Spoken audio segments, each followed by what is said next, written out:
Kailan pa tayo babalik o manunumbalik sa ating Panginoon? Kung huli na ang lahat.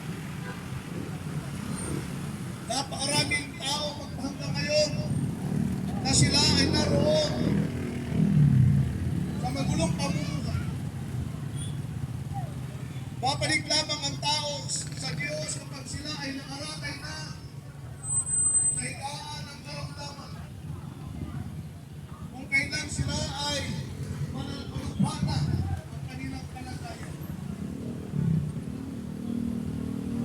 Ang sinasabi ng salita ng Diyos, sapagkat ang kabayaan ng kasalanan ay kamatayan, ngunit ang kaloob ng Diyos sa mga bayan ay buhay palaglag kay Kristo Jesus, ating Panginoon.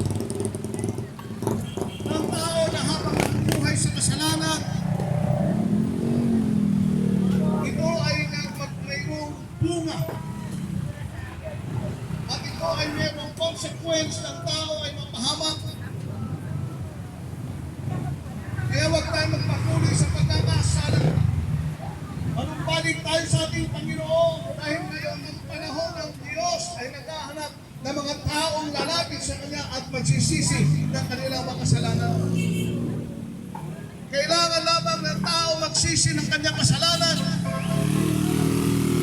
magpakumbaba sa Diyos at aminin na siya'y nagkasala, na kanyang iwanan at talikuran ang kanyang kasalanan.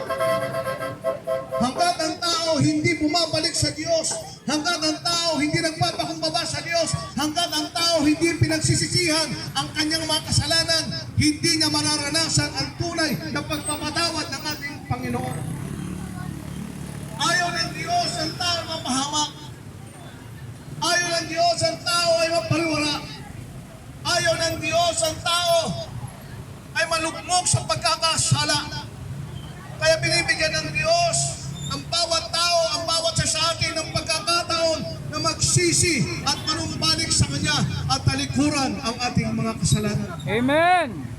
Mga kapatid, maaaring gulong-gulo ka na sa iyong kaisipan. Ano ang gagawin mo sa dami ng iyong problema? Lahat tayo dumaranas ng problema. Lahat tayo dumaranas ng sakit at karamdaman. Ngunit ang Diyos ay nagbibigay ng pagkakataon na tayo ay lumapit muli sa Kanya. Anong klaseng paglapit ang kailangan gawin ng isang tao?